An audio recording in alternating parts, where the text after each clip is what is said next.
Hey guys, this is Jess from Blue Moon Fitness, and today we're going to talk about HIIT workouts. So I have a nice little short HIIT workout that you can add to your exercises, or you can repeat this multiple times to make a full exercise out of it. For HIIT workouts, it's important to have high intensity and low intensity exercises. The time frames for these are truly up to you. I like to do anywhere from 30 seconds to 1 minute for each exercise, depending on how hard you're going to work today. If you're feeling a little slow, struggling to get up to your high intensity, then I would go for 1 minute for each exercise. That way you have time to increase your intensity and increase the effort that you're putting into it throughout the exercise. If you're adding this into the end of a workout, try for 30 seconds for each exercise. That means you're ready to go right off the bat, ready to explode into high intensity, giving it your all 100% effort. So for a HIIT workout, you want to have a high intensity exercise, then a low intensity, high intensity, low intensity. This is going to make your heart rate bounce up and down. So for my high intensity that I'm going to show you today, it's going to be 4 square jumps. It's exactly what you think. You're going to have 4 squares and you're going to jump around them. Honestly, you can make this your own pattern for whatever you'd like. The way I like to do it is a figure 8. So I have tape on the ground in a T.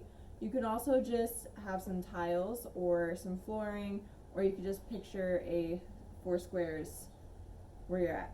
So what you're going to do is start in 1 square. You're going to hop up to the side, straight back, up to the opposite side, straight back. So it's like a figure 8. So it's going to be like that. Okay. And low intensities like this, taking your time. If you need lower impact, you can go single foot each time, and then eventually you get up to non-stop for your highest intensity. Okay. To cool down from that, I'm going to be doing some legs and abs. I like to stick to 1 foot at a time on these. So you're going to go out to the side. This leg is bending down into a lunge. And the leg that's bent is going to come up into a side crunch, standing side crunch. So you can see my left leg is always the balance leg.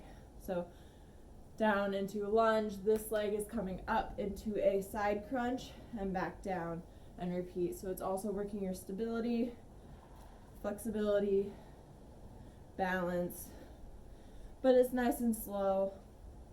That way you can regain your heart rate. Your next exercise is going to be shuffles. I have a very small space here. If you can, make it a little bit longer.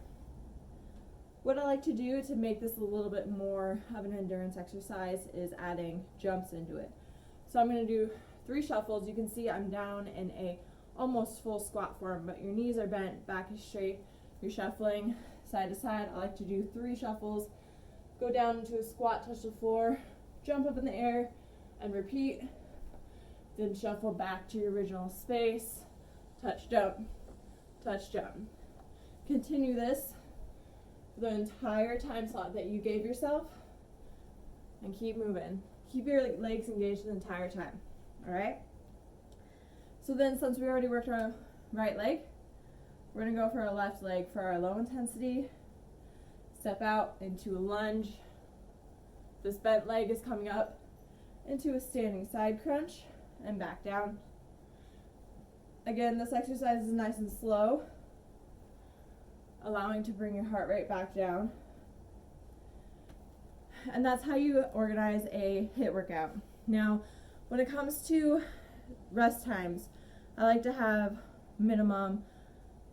maximum of 5 seconds in between exercises, just enough time to get set up for it. In between sets, so get through all 4 exercises, give yourself 10 to 15 minutes to collect yourself and get ready for the high intensity again.